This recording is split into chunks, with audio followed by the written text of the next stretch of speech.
Obrolan Jumat Mubarak. Nah, soal akhlak banyak kita tahu orang persis. yang sudah diberikan dia buat karena kenikmatan contoh jadi hidupnya itu. Inilah obrolan Jumat Mubarak bersama Muhammad Haikal Dapitan.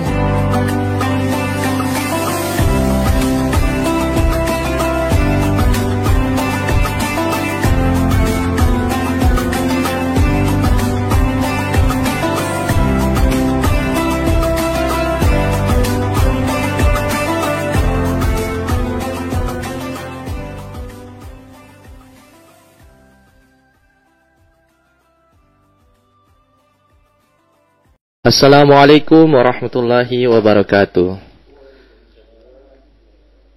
Alhamdulillahi wa kafa wa usalli wa usallimu ala sayyidina Muhammadil Mustafa wa ala alihi wa ashabihi ahlil wafa amma ba'd.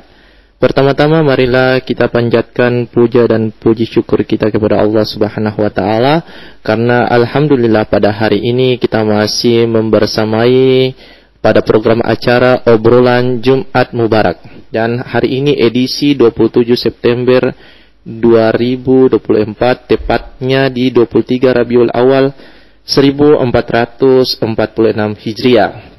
Dan tak lupa salawat beruntaikan salam senantiasa tercurahkan kepada junjungan kita Nabi besar, Nabi yang agung, Nabi Muhammad sallallahu alaihi wasallam, kepada segenap keluarganya, para sahabat dan para pengikutnya yang senantiasa mendakwai di jalan kebenaran, jalan Rasulullah Sallallahu Alaihi Wasallam hingga akhir kiamat. Baik pendengar dimanapun Anda berada, obrolan kita pada pagi menjelang siang hari ini dengan topik atau tema peran MUI Majelis Ulama Indonesia dalam memelihara keragaman untuk pilkada yang damai. Dan di sini telah hadir kedua narasumber yang sangat luar biasa. Yang pertama ada Dr. Andus Kiai Haji Ziyad MA, Wakil Sekjen MUI Pusat. Assalamualaikum warahmatullahi wabarakatuh, Pak Kiai. Waalaikumsalam warahmatullahi wabarakatuh. Terima kasih telah hadir di obrolan Jumat Mubarak. Ini kesekian kalinya tamu dari pusat bisa hadir di sini bersama kami di obrolan, Pak Kiai. Terima kasih Pak Kiai. Mudah-mudahan Pak Kiai hadir di Maluku Utara juga menjadi kita masyarakat Maluku Utara tentunya dengan kehadiran Pak Kiai bisa menambah wawasan, menambah ilmu dari Pak Kiai yang akan siaran pada pagi menjelang siang hari ini. Baik, yang kedua ada Dr. Haji Samlan Haji Ahmad MPD, Ketua MUI Provinsi Maluku Utara. Assalamualaikum Pak Kiai. Waalaikumsalam warahmatullahi wabarakatuh. Sehat Pak Kiai? Alhamdulillah. Sehat Alhamdulillah. Dan bersama saya pendengar sekalian Muhammad Haikal Dapitan di anggota Komisi Bidang Dakwah MUI Provinsi Maluku Utara. Sekali lagi tema kita peran MUI dalam memelihara keragaman untuk pilkada yang damai. Baik pendengar dimanapun Anda berada, saya ajak Anda di Kota Ternate, Kota Tidore, Sofifi dan seluruh kabupaten kota yang ada di Provinsi Maluku Utara dan juga yang ada di seluruh Indonesia untuk bisa bergabung di 101,8 FM dan juga aplikasi RRI Digital yang menyiarkan kami secara langsung pada pagi hari ini. Dan juga saya membuka line telepon untuk Anda sekalian yang ada di rumah yang sedang mendengarkan kami, bisa Anda bergabung di 082111537429 atau di 092131255521. Sekali lagi tema kita peran MUI dalam memelihara keragaman untuk pilkada yang damai. Baik, saya persilahkan kepada narasumber yang pertama. Sebelum saya persilahkan mungkin sedikit wejangan bahwa sekarang kan Pak Kiai, maaf saya tidak menyentuh masalah politik karena MUI tentunya sudah diberikan arahan bahwa kita tidak boleh masuk terlalu ke dalam terkait dengan hal ini. Tapi peran tokoh agama tentunya harus ada di sini untuk memberikan pencerahan kepada umat. Baik Pak Kiai, saya persilakan kepada Bapak Dr. Kiai Haji Ziyad MA, Wakil Sekjen MUI Pusat, terkait dengan hadirnya MUI ini untuk memberikan pencerahan kepada masyarakat tentunya bagaimana peran MUI untuk hal itu? Silakan. Baik, terima kasih para pemirsa RRI di Maluku Utara yang dirahmati Allah Subhanahu wa taala. Alhamdulillah, praktek demokrasi Indonesia kita memasuki tahap yaitu pelaksanaan pemilihan kepala daerah.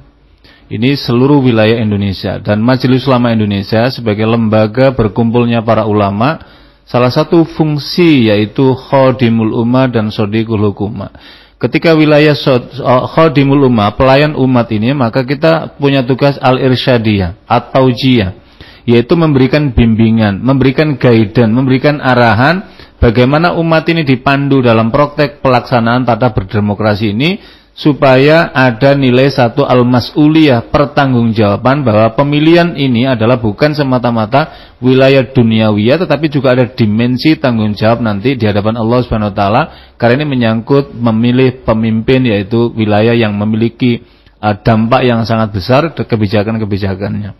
Yang kedua, MUI ini juga ada peran penting, yaitu Shodiqul Hukumah, menjadi mitra pemerintah, mitra strategis. Karena itulah demokrasi ini yang menjadi policy kebijakan negara, maka MUI mendukung penuh terhadap pelaksanaan ini, dan kita mendorong pelaksanaan ini adalah dilakukan secara damai, penuh persaudaraan. Makanya namanya kan pesta demokrasi. Pesta itu pasti bergembira. Kayak kita hadir ada pesta pernikahan, itu kan pasti bergembira isinya. Lah, karena ini adalah pesta demokrasi, maka kita harus bergembira, gembira menyambut ini. Maka jangan sampai ini memunculkan misalkan antar calon-calon kemudian terjadi rivalitas yang berbuntut pada tidak harmonis, maka ini bertentangan dengan dalam praktek yang namanya pesta tadi itu. Jadi pesta itu bergembira, maka kita harus bergembira menyambut pemilihan kepala daerah ini, dan ini adalah akan punya dampak maslahat dalam pembangunan ke depan untuk Maluku Utara inilah. Saya kira di sinilah peran penting Majelis Ulama dalam konteks ini adalah nanti Pak Kiai Samlan, Majelis Ulama Indonesia Maluku Utara lah. MUI Pusat itu telah memberikan guidance kepada seluruh wilayah di Indonesia. Di antaranya guidance-nya itu apa?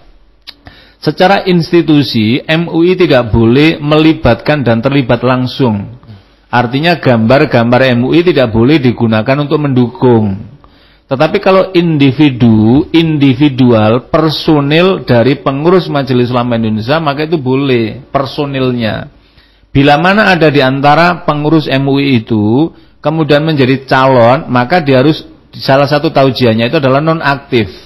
Nonaktif selama masa ia terlibat. Ini sudah kita lakukan sejak ketika Pilpres yang lalu. Karena ada di 5 tahun yang lalu misalkan Ketua Umum MUI terpilih sebagai salah satu pacangan wakil presiden pada masa itu, dan beliau nonaktif. Setelah terpilih baru kemudian keluar keputusannya, dan kemudian terjadi pergantian ketua umum. Itulah prosedur dalam rangka untuk menjaga independensi Majelis Ulama, dan Majelis Ulama Indonesia ini menjadi mindola kabira, menjadi tenda besar bagi seluruh umat Islam, bagi seluruh kehidupan berbangsa ini. Maka itulah yang kemudian dinaungi oleh Majelis Ulama Indonesia. Maka kita menyambut bergembira ketika saya bisa hadir dalam rangkaian monitoring evaluasi di MUI Maluku Utara ini, kemudian menyaksikan sepanjang jalan ada gambar-gambar baliho, gambar-gambar calon-calon pemimpin Maluku Utara ke depan. Maka ini adalah menjadi harapan optimisme pada warga. Ini harus disambut dengan baik, dengan nalar yang baik, akal yang baik, persaudaraan yang baik, bahwa kita ini adalah keluarga bangsa, keluarga Maluku Utara. Baik, terima kasih Pak Kiai Dr. Andrus Kiai Haji Ziyad MA, Wakil Sekjen MUI Maluku Utara atas pengantarnya. Kemudian yang selanjutnya saya persilahkan kepada Ketua MUI Maluku Utara, Bapak Dr. Haji Samlan Haji Ahmad MPD untuk memberikan pengantar. Silakan. Terima kasih. Assalamualaikum warahmatullahi wabarakatuh. Waalaikumsalam. Innal hamdalillah wassalatu wassalamu ala asyrafil anbiya'i wal mursalin wa ala alihi washabihi ajmain, amma ba'd. Yang kami hormati Pak Ziyad, alhamdulillah beliau bersama-sama dengan kita untuk memberikan pencerahan ya di RRI yang kita sama-sama banggakan ini. Adik yang setiap saat memberi ya atau mengantarkan kita semua sebagai wasilah untuk kita sama-sama menyampaikan kebenaran-kebenaran. bahwa di dalam perjalanan hidup ini kita tidak bisa dalam kesendirian, ya, tetapi kita butuh pemimpin, ya.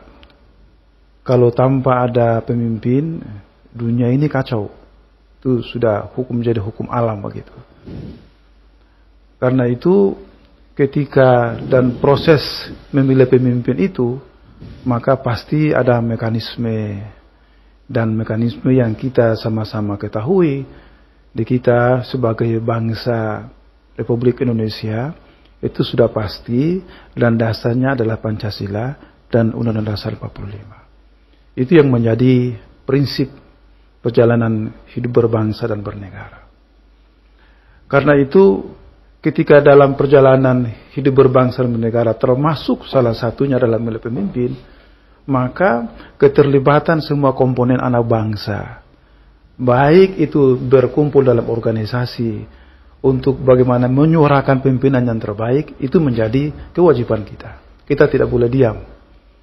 Kenapa tidak boleh diam? Karena memang ini sesuatu yang prinsip, yang harus kita suarakan, kita memberikan kontribusi, misalkan, oh ini ya pendapat kami begini, dan pendapat yang sana demikian.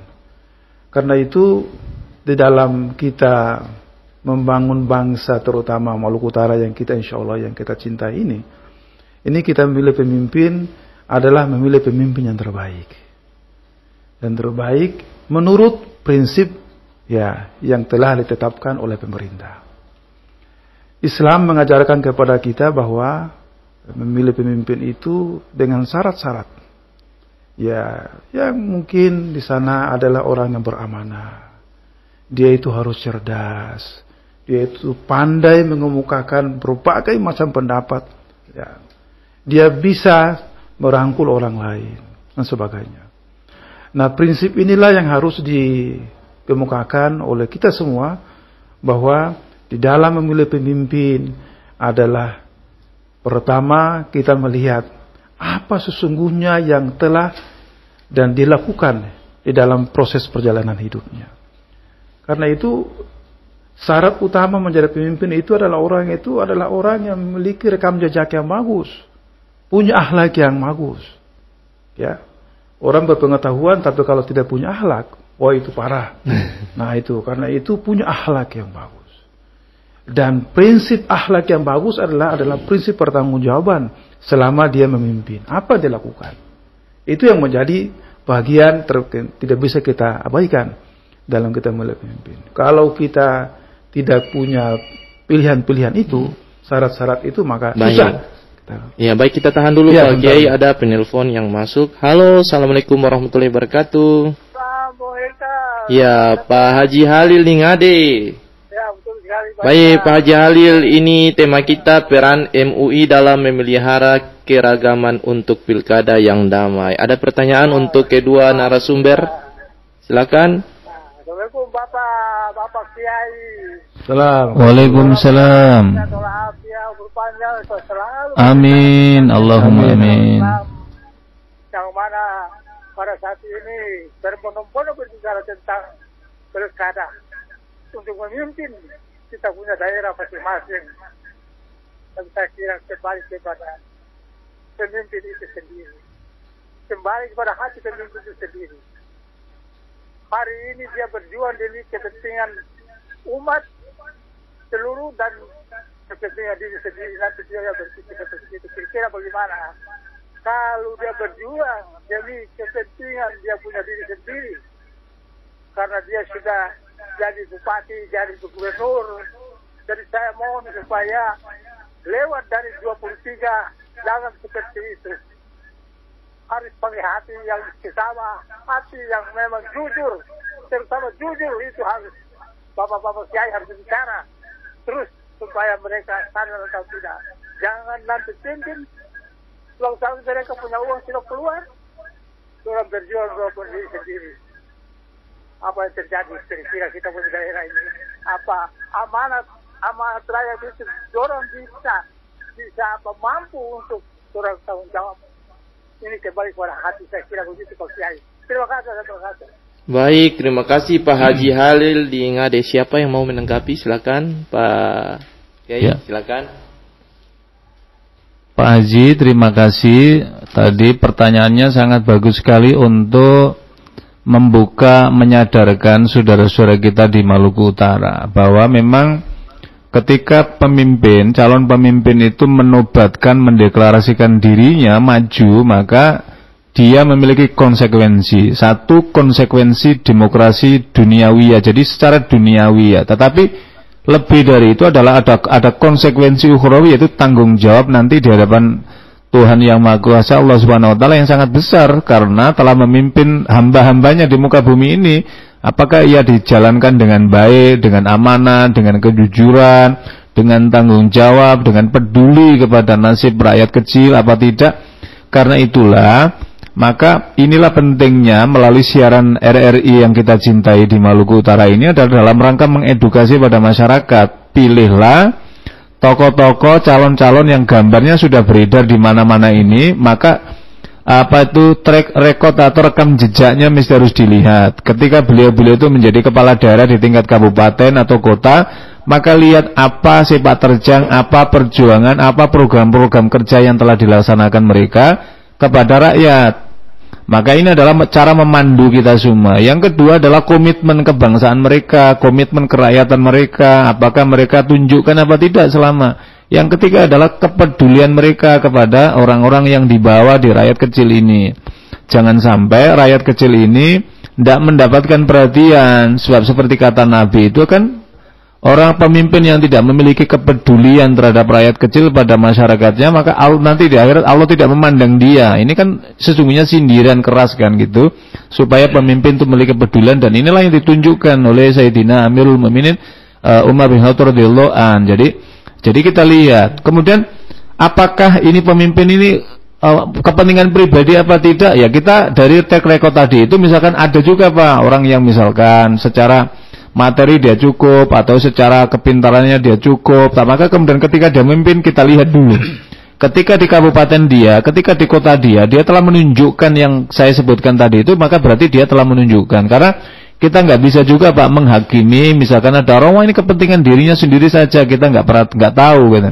Tapi kita ingin mendorong pemilu kada ini akan melahirkan pemimpin-pemimpin yang penuh dengan integritas, pemimpin-pemimpin yang punya nilai moralitas yang tinggi, pemimpin yang memiliki kapasitas dirinya baik sehingga bisa berkomunikasi dan bisa mengantarkan masyarakat Maluku Utara ini menjadi masyarakat yang maju, daerah yang maju. Maka melalui pilkada inilah pintu masuknya. Jadi kita ingin mengembangkan positive thinking kepada calon-calon ini, dan sambil kita menjejaki mengakses rekam jejak beliau-beliau itu. Saya kira itu Mas Wiki. Ya, baik Pak Haji Halil di Ngade, mudah-mudahan terjawab ya.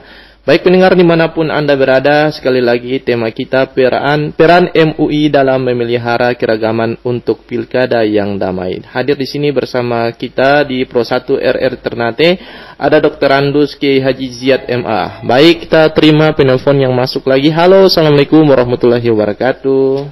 Waalaikumsalam. Halo. Halo.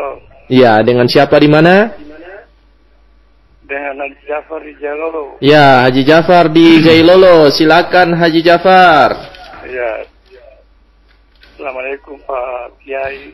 Waalaikumsalam warahmatullahi wabarakatuh. Sini saya ingin bertanya bahwa mungkin 1 atau 2 bulan lagi kita akan memilih pemimpin. Saya sebagai orang Muslim, apakah saya bisa memilih orang yang bukan Muslim? Itu bisa atau tidak? Dan penjelasan-penjelasan itu ada di Al-Quran apa tidak? Barangkali itu pertanyaan saya. Terima kasih. Assalamualaikum warahmatullahi Siapa yang wabarakatuh. jawab? Ya. Pak Kiai Ziyad, Baik. Sekjen MUI Pusat, Ya, silakan. terima kasih Pak. Memang sumber rujukan kita dalam berpolitik itu ya kembali kepada Al-Quran dan praktek kehidupan Nabi Shallallahu Alaihi Wasallam. Ada di dalam Al-Quran memang di surat Al-Maidah ayat 51, ayat yang sangat populer sekali itu memberikan penjelasan. Di sana dijelaskan, hai orang-orang yang beriman, janganlah kalian menjadikan orang-orang di situ aulia amin dunil mu'minin, orang-orang selain Islam menjadi pemimpin. Maka mesti harus kita lihat dalam konteks seperti ini. Maka kemudian muncul, Pak, bagaimana ini ketika yang tampil ini ada beberapa calon, semuanya punya hak. Maka tadi di awal kita melihat komitmennya tadi itu. Kalau ada calon dari Muslim yang komitmennya bagus, keimanannya bagus, keraayatannya bagus, integritasnya bagus, moralitasnya bagus, maka berarti ini menjadi pilihan kita. Yang kedua misalkan, Pak, ini ada orang non, tapi ini luar biasa bagus, integritasnya bagus, ininya bagus, ininya bagus. Jadi pilihan-pilihan itulah yang kemudian menjadi koleksi kita. Maka kemudian kita sandingkan di antara calon itu, mana tingkat tadi yang saya sebutkan tadi itu yang tertinggi, maka itulah menjadi pilihan kita. Lah, Bapak tadi yang jadi Jonulul tadi itu menyatakan, Pak, ini ada saudara saya seiman seperti ini, tapi kemudian ini kualitasnya ini, ya silakan menjadi pilihan Bapak. Tapi ketika ada orang lain yang dengan pilihan kita tadi menjadi, lah, agama itu telah membantu menjadi memandu pada kita untuk menentukan dalam konteks untuk pilihan-pilihan tadi itu. Jadi ketika ada sesama yang kualitasnya di atas rata-rata dari di antara calon-calon itu, maka itulah yang menjadi ketepatan. Syukur kalau itu misalkan seiman dengan kita yang menjadi pemandu pada kita gitu loh. Lah, saya tidak tahu persis di antara keempat ini seperti apa. Tentu bapak-bapak yang ada di daerah masing-masing inilah yang mengetahui track record dari keempat beliau-beliau tadi itu gitu loh. Nah, tetapi agama telah menuntun dan memandu kepada kita dalam konteks memilih pemimpin tadi itu yang punya dampak yang dengan istilah mas'uliyah ro'iyah, itu tanggung jawab keraayatannya yang begitu tinggi sekali dampak kebijakannya. Maka kita pilih orang-orang yang memiliki tadi itu komitmen keimanan, komitmen sosial, komitmen kerakyatan, dan komitmen tanggung jawab tadi itu. Baik, Pak Jafar di Jailolo, mungkin ada tambahan dari Ketua MUI, silakan. Ya, terima kasih Pak Jafar di Jailolo. Pak Haji, siap Pak Haji. Baik, tadi Pak Kiai Jiyad telah menjelaskan terkait dengan bagi kita umat Islam di dalam memilih pemimpin itu dasarnya surat Al-Maidah ayat 51. Dan ini ayat yang populer. Nah, di dalam perjalanan kita berbangsa dan bernegara, sesungguhnya yang pertama kita juga mensandingkan itu dengan ayat-ayat yang lain. Misalkan, "Wabima rahmatan minallahi linta lahum walau kunta faddan ghalidan qalbi lan faddu min hawlik faf'anhum wastaghfir lahum wasyawirhum fil amr fa idza azamta fatawakkalallah." Nah, ayat ini juga memberikan pemahaman kepada kita bahwa di negara Republik Indonesia yang kita cintai ini, di dalam hal memilih pemimpin ada tahapan-tahapannya, khususnya untuk kita memilih pemimpin kepala daerah, gubernur atau bupati, wali kota. Itu berawal dari mana? Berawal dari seleksi dari internal partai. Dan oleh partai itu telah memberikan satu ikhtiar bahwa ini adalah yang terbaik menurut kriteria-kriteria yang dikemukakan atau disodorkan oleh partai tersebut. Karena itu partai itu mengusung calon gubernur, calon bupati dan sebagainya. Nah, ketika mereka mengusung dengan ikhtiar yang begitu ketat, ya, setelah itu faida azamta fatawakkalallah. Ya, bertawakal kepada Allah kalau sudah komitmen terkait dengan itu. Karena itu jalan yang harus dilakukan setelah bertawakal itu adalah ikhtiar yang lain. Ikhtiar untuk bisa meyakinkan kepada masyarakat. Oh, ini kami berikhtiar untuk mencalonkan ini. Karena itu ini calon kami. Nah, yang menjadi problem adalah ketika telah selesai menetapkan itu, lalu kita yakinkan kepada konstituen masing-masing, ini sering terjadi gesekan-gesekan. Kami mengharapkan kepada kita semua bahwa endingnya adalah setiap yang telah dicalonkan itu adalah bagaimana setiap tim sukses itu menggolkan itu. Kan gitu kira-kira begitu ya. Jadi ibarat pemain bola bagaimana dia punya ending kasih gol itu. Itu juga gitu kira-kira gitu. Begitu juga calon-calon yang lain. jangan sampai bukan kasih gol, tapi menjebol dinding lawan atau menendang lawan, apalagi itu kira gitu. Ini yang tidak baik dalam berdemokrasi. Karena itu, setelah kita telah sepakat itu di dalam sistem demokrasi, maka kita benar-benar untuk menggolkan itu ya dengan cara-cara yang demokratis. Ini yang menjadi harapan kita. Karena prinsip dalam Islam itu kita tidak tahu siapa yang akan menjadi pemimpin yang akan datang. Karena dalam Islam adalah, saya berprinsip, sering saya mengatakan, teman-teman, saudara-saudara sekalian, mereka ini berikhtiar untuk menjemput takdirnya masing-masing. Nah, gitu kira-kira ya. Ketika dia dicalonkan, maka dia berikhtiar merebut takdirnya. Siapa kira-kira takdir itu yang jatuh ke dia? Ikhtiarlah untuk menjemput takdir itu. Jangan diam. Kalau karena itu, untuk berikhtiar menjemput takdir itulah caranya, cara yang baik. Bukan cara yang membenci, bukan cara yang mencaci maki, menghujat dan sebagainya, dengan dasar-dasar yang sifatnya tidak sesuai dengan tuntunan agama.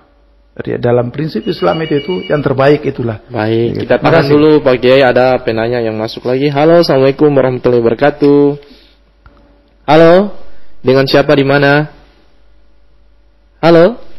Halo, orang Mangga 2. Oh, Pak Yasin di Mangga 2. Silakan Pak Yasin, ya. Langsung saja. Assalamualaikum, Haikal. Waalaikumsalam warahmatullahi wabarakatuh. Ada narasumber atau Ustaz Samlan kita salah. Ya, Dr. Samlan dan Pak Sekjen dari MUI Pusat.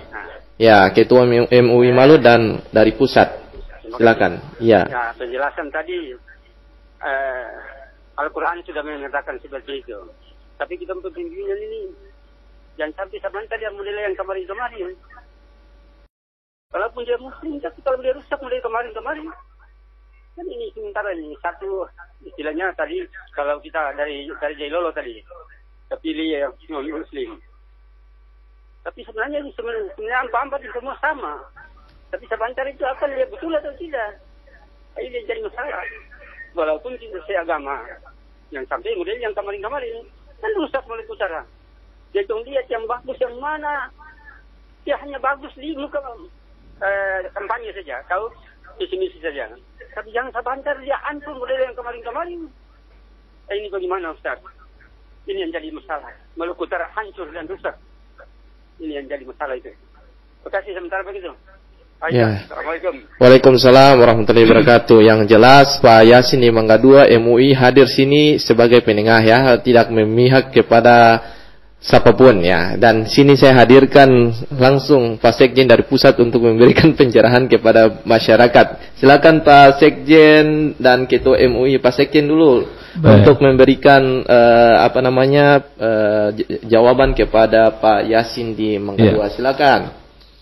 Pak Yasin, karena itulah agama memandu kepada kita untuk memilih pemimpin itu adalah dengan cara mencari informasi terkait dengan rekam jejak tokoh-tokoh tersebut. Siapapun dia, ketika dia memiliki integritas yang baik, kapasitas yang baik, moralitas yang baik, keilmuan yang baik, kepedulian yang baik, maka dia punya hak untuk tampil dalam konteks itu. Karena itulah para partai telah mengusungnya. Lah, terkait dengan pengalaman-pengalaman itu kan masing-masing, setiap sejarah itu selalu ada kasuistik-kasuistik yang semacam itu. Maka disitulah kata Al-Quran, fa'tabiru ya ulil albab, ambillah itibar wahai orang-orang yang pintar, yang diberi akal. Jadi ketika kita sudah melihat yang dulu begitu, maka jangan sampai mengulang kembali. Karena itulah integritas-integritas tadi itu menjadi bagian penting gitu loh. Maka yang diperlukan dalam konteks untuk Maluku Utara ini Pak, ini punya sumber daya alam yang luar biasa. Tuhan anugerahkan ini yang tidak banyak di tempat yang lain. Maka itu juga bagian dari rasa mensyukuri. Maka mensyukurinya itu adalah dengan cara bagaimana mencari figur-figur yang dapat dipertanggungjawabkan untuk bisa memakmurkan bumi Maluku Utara ini. Lah dari keempat itulah diserahkan pada warga masing-masing. Kami di sini adalah sebagai bagian dalam konteks sosialisasi irsadia panduan terkait bagaimana cara memilih pemimpin yang baik. Sebab tidak hanya pemimpin yang dimintai pertanggungjawaban dari Tuhan, pemilihnya juga sama. Nanti ketika memilih pemimpin yang tidak tepat loh, Kamu kemarin kemana? Kamu kan memilihnya. Maka karena itulah dalam hal ini menjadi penting kita mencari tokoh-tokoh ini, dan keempat ini telah ditampilkan. Maka di situ adalah kemudian menjadi tanggung jawab kita semuanya. Lah mudah-mudahan dengan praktek berdemokrasi yang semacam ini, dan kita sudah dewasa telah melampauinya semacam ini, maka disinilah pentingnya dalam memilih kita menggunakan akal sehat kita, nalar sehat kita, nilai-nilai jiwa kesosialan kita, sehingga yang tampil nanti adalah seperti yang kita inginkan. Saya memberi pandangan seperti itu. Baik, langsung saja Pak Ketua MUI Maluku Utara untuk menanggapi atau memberikan tambahan jawaban. Silakan. Memang nurani kita mengatakan demikian, bahwa sering dalam prinsip berdemokrasi, apalagi dia menjadi seorang pemimpin, itu banyak sekali godaan-godaannya. Nah, jangan hanya menjadi pemimpin besar. Ya, kita ini juga, ya Rasulullah mengatakan ini kita berada pada posisi seperti perang Badar ya, gitu ya. Kembali dari perang Badar. Ini perang yang besar, gitu kira-kira. Dan tidak ada perang sebesar ini lagi. Rasulullah mengatakan itu tidak, ini perang ini kecil, yang paling besar adalah perang melawan hawa nafsu. Nah, kira-kira itu, ini di dalam perjalanan demokrasi, terutama yang kita akan lalui ini, hari-hari ke depan ini, 2 bulan ke depan, ini kita mengerem hawa nafsu kita. Artinya, kalau ini adalah menurut rasa kita, pilihan kita, baik itu dari prinsip nilai agama, nilai demokrasi, dianggap itu adalah terbaik, ya lakukan. Pilih itu kira-kira itu. Nah, tetapi lalu itu mengajak atau mengecek kepada orang lain, nah itu yang tidak boleh, gitu kira-kira gitu. Karena itu Islam juga memberikan satu pemaknaan yang luar biasa kepada kita, bahwa kita tidak boleh mencela orang, gitu ya. Sebab kapan kita mencela orang, ya apa yang kamu katain orang itu ya ibarat seperti kamu makan bangkai saudaramu sendiri, gitu. Itu jauh lebih sadis itu, kira-kira begitu. Karena itu pilihan kita, maka sebagai seorang yang mungkin punya tim sukses tertentu, ya bawalah programnya, bawalah visi misinya, terangkanlah kepada orang, yakinkan ke orang ini visi misi yang bagus, program kerja yang bagus, yakinkan ke orang itu, bukan mencari kesalahan orang walau menendang orang, kira-kira begitu. Itu urusannya kamar sebelah. Kamar kita itu adalah bagaimana menggolkan ini, gitu. Bukan urusan untuk mengintip, mengata-ngatai kamar sebelah. Karena itu juga punya prinsip yang sama untuk menggolkan yang menjadi kandidatnya. Itu prinsipnya dalam prinsip bernegara. Karena itu hal yang mudah kita sebenarnya. Kita bicara terkait dengan prinsip-prinsip memilih pemimpin. Mudah sekali. Asal kita secara jujur bahwa mengatakan ini rekam jejaknya begini. Sudah barang tentu seorang yang mencalonkan diri itu kan akan mempresentasikan apa yang menjadi sama yang dilakukan. Itu saya kira itu yang menjadi harapan kita semua. Baik, makasih. Mudah-mudahan terjawab ya Pak Yasin di Mangga 2 dan Pak Jafar di Jailolo. Saya kembali kepada Pak Dr. Andus Kiai Haji Ziyad MA, Wakil Sekjen MUI Pusat. Baik Pak, ada pertanyaan juga, agama kita terhadap sebagai penyejuk. Agama kita sebagai penyejuk, memberikan ketenangan dan sebagai kontestasi politik. Tetapi terjadi di lapangan kasus-kasus politik yang disangkut pautkan dengan agama, kasus hoax, isu syara di media sosial dan lain sebagainya. Bagaimana MUI menanggapi itu? Silakan. Ya. Di Majelis Ulama Indonesia, salah satu putusan penting adalah ada namanya produk fatwa terkait fikih al-medsusia. Jadi fikih bermedsos. Apa itu fikih bermedsos? Selama ini orang terlepas dari nilai ketika sedang asik berselancar di dunia maya. Orang tidak tahu yang dihadapi ini seorang kiai, seorang ulama, seorang profesor, dokter, nggak ada urusan, seakan-akan udah sederajat sama dia. Sehingga kosakata, untayan kata itu betul-betul luar biasa gitu. Kadang-kadang melampaui dari nilai-nilai kemanusiaannya, tercerabut itulah. Maka fikih bermedsos tadi itu salah satunya apa? Gunakanlah medsos yang bertanggung jawab. Ada nilai mas'uliyahnya. Makanya di dalam surat Yasin kan jelasan nanti akan dikunci mati. Yang bicara adalah tangan dan al-yauma nahtimu ala wa tukallimuna aydihim wa tasyhadu arjulum bima kanu. Jadi nanti akan dikunci. Lah sekarang ini mulut kita itu sebenarnya sudah dikunci. Yang bicara itu jempol kita melalui HP tadi lah. Maka mari kita mengendalikan jempol kita bermain HP ini. Gunakanlah HP yang bertanggung jawab.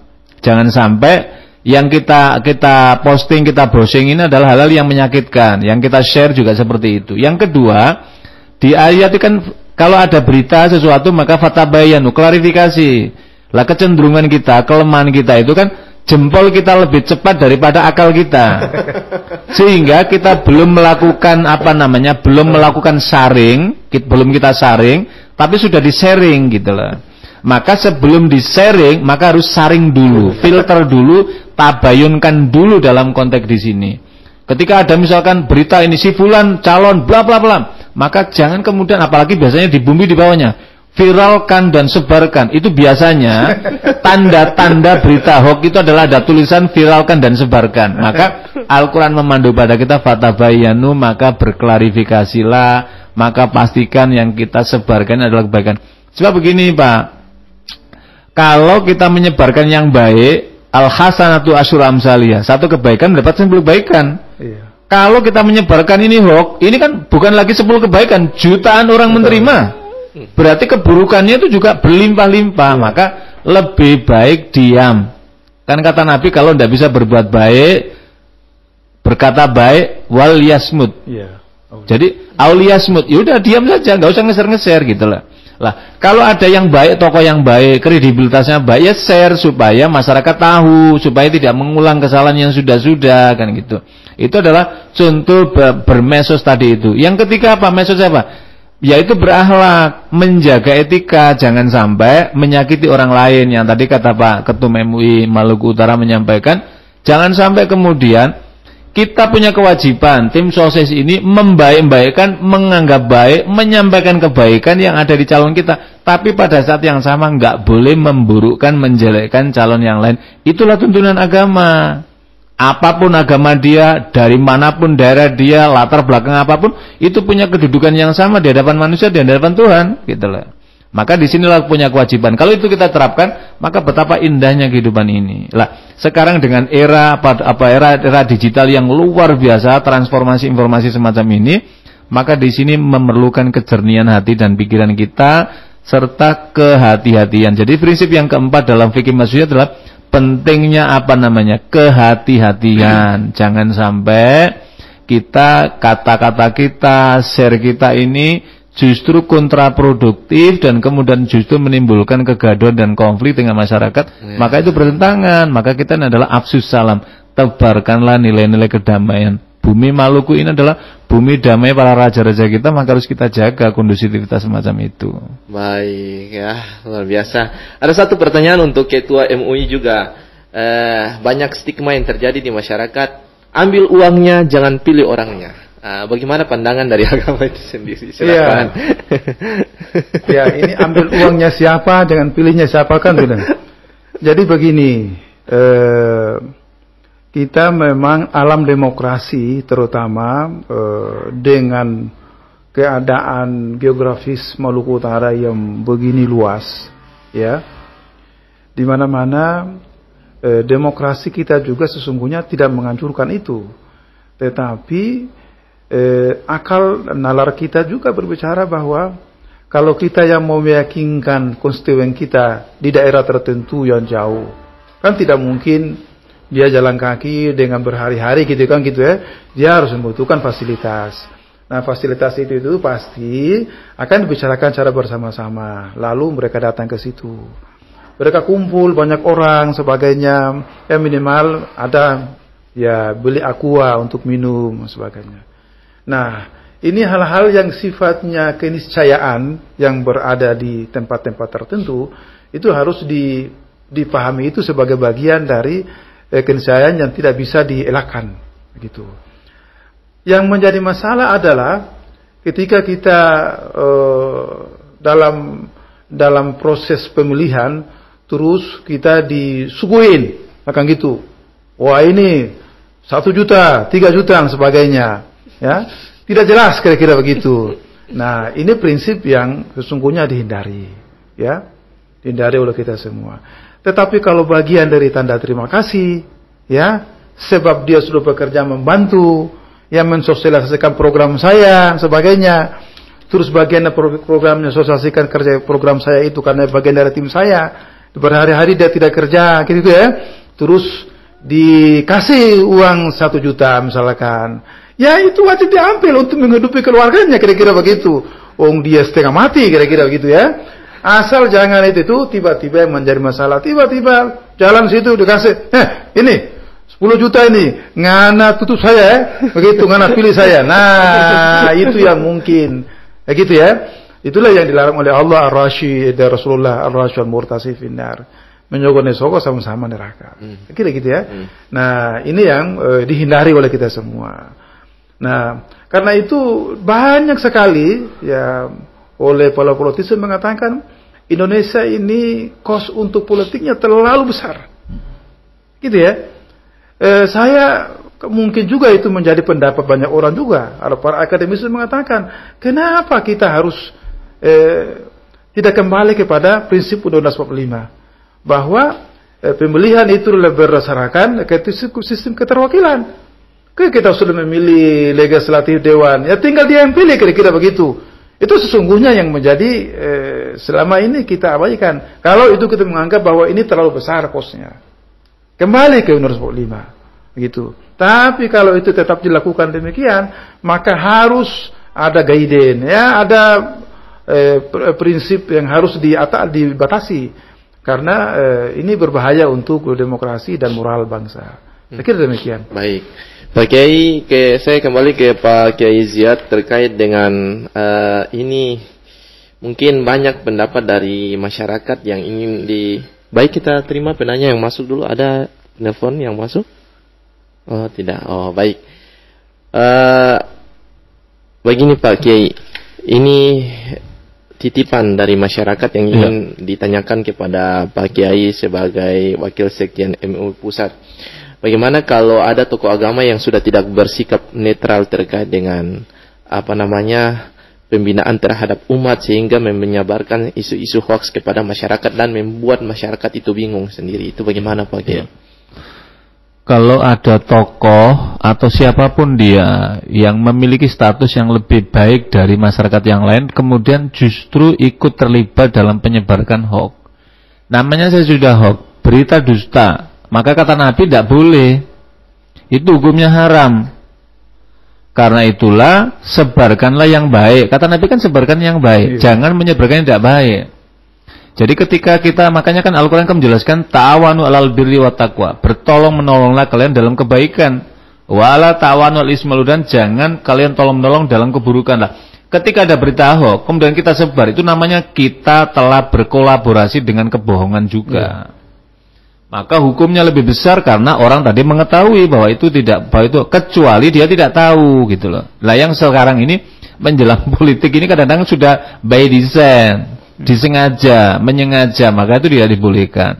Justru yang perlu kita tugas kita adalah justru kita mengedukasi pada masyarakat. Si fulan ini begini, ini punya keunggulan ini kelemahan di sini, ini punya keunggulan di sini, ini di sini, sehingga masyarakat bisa memilih. Jadi ibaratnya begini, kita bisa menceklis. Misalkan ada 10 item keunggulan masing-masing calon, kemudian kelemahan masing-masing calon, dilakukan secara objektif, sehingga masyarakat tahu, oh ini cocok di tempat saya ini dengan keunggulan seperti ini. Oh ini cocok di tempat saya ini. Oh cocok di tempat ini. Sehingga masyarakat kita ini punya komparasi. Jadi punya komparasi, punya perbandingan. Akhirnya masyarakat ini menjadi enlightenment, tercerahkan dia. Jangan sampai masyarakat ini kita ninabubukan dengan berita-berita yang justru menghancurkan peta kekuatan Maluku Utara yang potensi alamnya besar ini. Kemudian begini. Maka inilah momentum terbaik 5 tahunan ini. Ada 4 tokoh ini, maka saatnya kita menampilkan. Jadi yang pas sesungguhnya adalah membedah potensi para tokoh, para calon ini, sehingga masyarakat itu tersuguhkan. Oh ini keempat ini punya tampilan seperti ini, punya kelebihan seperti ini. untuk Maluku 5 tahun ke depan itu cocoknya di antara 4 ini siapa ya, sehingga masyarakat bisa milih. Lah, terkait dengan sentimen agama kita nggak bisa menafikan, karena memang agama ad-din itu kan al-dzauq dengan rasa, tetapi jangan sampai rasa ini menghilangkan rasionalitas. Rasionalitas itu harusnya membantu rasa, bukan rasa menenggelamkan rasionalitas. Pilihan saat sekarang ini, pemilihan ini adalah saatnya menunjukkan rasionalitas. Sebab ini kita ini kehidupan dalam fakta kehidupan dunia ini. Jadi dilihat kualitasnya Pak Kiai. Oh, betul ya. Lihat kualitas, lihat integritasnya. Rekam jejak. Iya, rekam jejak. Karena itulah RRI ini adalah salah satunya membantu rekam jejak itu gitu loh. Iya. Siaran ini membantu rekam jejak pada masyarakat kita. Baik. Ada teman dari Ketua MUI Maluku Utara, silakan. Yang memang begitu kira-kira kita milih pemimpin. Prinsipnya adalah yang dikerjakan yang bersangkutan sebelum menjadi calon gubernur itu dilihat.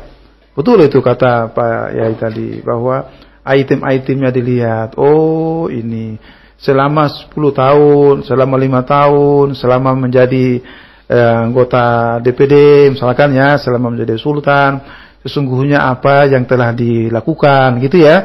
Nah, dan untuk mengetahuinya itu gampang. Dan untuk bisa lebih memahamkan kepada pemilih, nah ini tugasnya tim sukses. Sukses itu. Ini yang telah dilakukan oleh calon saya. Dia lakukan ini, ya. Ini yang telah dilakukan. Karena itu kemarin dalam sambutan saya itu kan jelas itu. Semua 4 ini punya kelebihan masing-masing, ya, dan kelebihan itu kita harus akui, ya gitu. Dan semua 4 ini juga ada kekurangan, dan kekurangan itu kita tutup. Kira begitu ya. Nah, sepanjang kekurangan itu tidak berbentuk persoalan administrasi. Tapi kalau kekurangan pribadi dan sebagainya, tutup itu. Tapi kalau menyangkut administrasi, apalagi berurusan dengan persoalan ketatanegaraan, itu juga kita harus memberikan ruang untuk orang mengkritisi. Kira-kira begitu. Nah, karena itu saya kira kedepannya jangan sampai yang sifatnya pribadi itu ditonjolkan. Apalagi yang mengarah kepada simbol-simbol keagamaan. Nah, ini harus sedikit direm, gitu ya. Bukan berarti hilangkan ya, sedikit direm. Karena kita memilih pemimpin Maluku Utara yang terbaik, atau memilih wali kota ataupun bupati yang terbaik. Itu yang harus kita lakukan. Kalau itu kita sudah lakukan, insya Allah 5 tahun akan datang kita akan mendapatkan pemilihan terbaik. Pemimpin yang terbaik itulah pemimpinnya satu mensejahterakan rakyatnya. Kira-kira begitu. Apa yang dilakukan itu semata-mata untuk rakyatnya. Nah, gitu. Jangan sampai tadi penjelasan dari penanya tadi kan gitu ya, bahwa ini nanti dilakukan itu untuk dirinya sendiri, itu yang dikhawatirkan. Kalau dengan dirinya sendiri sudah tidak ada masalah, insya Allah kedepannya tidak ada masalah. Kira-kira demikian. Baik, terakhir di 3 menit terakhir nih Pak Kiai, alhamdulillah pembahasannya sangat bagus sekali. Mungkin di menit-menit terakhir perannya MUI. Baru selesai Monef, harapan dari pengurus pusat, Pak Kiai Wakil Sekjen MUI Pusat terkait dengan MUI Maluku Utara seperti apa, dan harapannya ke depan agar hadirnya MUI di Maluku Utara serta tokoh-tokoh agama di Maluku Utara untuk memberikan pencerahan umat seperti apa. Silakan Pak Kiai. Kami dari MUI Pusat turun ke MUI Provinsi dalam rangka monitoring evaluasi itu, satu, memperkuat silaturahim dan konsolidasi organisasi. Satu hal yang penting bahwa MUI ini adalah peran strategis pada pemerintah. Kita bangsa ini pernah mengalami waktu terdekat terakhir ini mengalami COVID yang luar biasa. Dunia nyaris tidak ada, hopeless melihat Indonesia dengan kasus-kasus. Tapi tampil terdepan Majelis Ulama Indonesia dengan fatwa dan prakarsa langsung, ternyata kemudian dunia luar tercengang. Kok bisa secepat ini Indonesia selesai? Ternyata apa? Pendekatannya adalah dengan fatwa. Kita ingat ketika divaksin, presiden orang nggak percaya, wah nggak vaksin. Menteri nggak percaya, tapi begitu ulama yang tampil, ulama telah memberikan tampil. Apa maknanya pesan seperti ini? Siapapun pemimpin ke depan terpilih di Maluku Utara, maka dia harus menjaga kedekatan, kerekatan, bersinergi, bersahabat dengan Majelis Ulama Indonesia, termasuk dalam konteks ini adalah mensupport apa yang menjadi keperluan supaya institusi MUI ini menjadi kuat. Jangan sampai ini negeri yang kaya raya di Maluku Utara ini, tapi kemudian ulama tidak diperlakukan secara baik, dituntut tetapi tidak diberi ruang untuk bersinergi untuk bekerja. Maka mudah-mudahan melalui kehadiran kami di sini ini juga memberi ruang supaya didengar pada masyarakat luas. Kita perlu pemimpin-pemimpin yang tidak hanya dekat kepada ulama 5 tahun sekali, tapi betul-betul mendekat bahwa Majelis Ulama ini adalah menjadi mitra strategis yang memandu, yang mendampingi supaya pemerintahan ke depan 5 tahun itu berjalan, jadi mendapatkan leader guidance. Nah, leader guidance-nya adalah leaders itu adalah ada di Majelis Ulama Indonesia, dan kita patut mengapresiasi dan bangga dengan Ustadz Ketua Umum MUI kita Pak Samlan yang luar biasa nih, dengan ketekunan beliau, kesabaran beliau membangun komunikasi pada lintas. Inilah saya kira potensi besar ulama-ulama kita yang ada di Maluku Utara. Baik, selanjutnya Pak Dr. Samlan Haji Ahmad untuk memberikan Ketua MUI Maluku Utara memberikan kesimpulannya, silakan. Ya, di acara kegiatan Monef itu saya telah menegaskan bahwa para calon pemimpin, ya para gubernur maupun kabupaten kota, wali kota dan para bupati ini harus didekati. Ya, datang di tempatnya kita silaturahmi. Jangan menjauh. Ya. Kenapa? Karena saya punya perasaan dan kita semua punya keyakinan bahwa kalau kita menjauh maka bisa jadi orang lain dekat. Nah gitu, kalau orang dekat bisikannya bagus, kalau tidak bagus bayangkan. Nah karena itu kita mendekat silaturahmi, kita sampaikan ini yang menjadi harapan visi-visi kami. Ya, program kerja kami tolong juga dimasukkan, minimal berkaitan dengan persoalan keumatan, ya, dan kebangsaan. Nah karena itu saya telah menginstruksikan kabupaten kota untuk silaturahmi dengan para calon-calon, dengan satu harapan bahwa dengan silaturahmi ini jangan sampai ada yang mengira bahwa dia itu tim suksesnya. Tidak, ya, ini kapasitas sebagai pengurus MUI. Saya kira demikian, makasih. Baik, pendengar dimanapun Anda berada, alhamdulillah saya Muhammad Haikal Dapitan telah menemani Anda selama 1 jam pada obrolan Jumat Mubarak di edisi 23 Rabiul Awal 1446 Hijriah. Tak lupa saya ucapkan terima kasih kepada pengurus Majelis Ulama Indonesia Pusat, Bapak Dr. Andus Kiai Haji Ziyad MA, Wakil Sekjen MUI Pusat. Terima kasih Pak atas kehadiran di Pro 1 RR Ternate, dan mudah-mudahan silaturahmi ini tetap terjaga. Mudah-mudahan tahun depan juga Bapak bisa datang ke Maluku Utara dan bergabung bersama kami di sini siaran di RRI. Dan kepada Dr. Haji Samlan Haji Ahmad MPD, Ketua MUI Maluku Utara, terima kasih banyak Pak Kiai. Dan pendengar dimanapun Anda berada, alhamdulillah setelah 1 jam, dan mudah-mudahan obrolan kita pada hari ini bermanfaat dan Anda bisa mengikuti kembali di channel YouTube Hazana Mubarak. Saya Muhammad Haikal Lapitan mohon pamit dari ruang dengar Anda. Tetap dengarkan obrolan Jumat Mubarak di edisi-edisi yang akan datang dengan narasumber dan tema-tema yang sangat luar biasa. Wallahu muwaffiq ila aqwamit thoriq. Wassalamualaikum warahmatullahi wabarakatuh.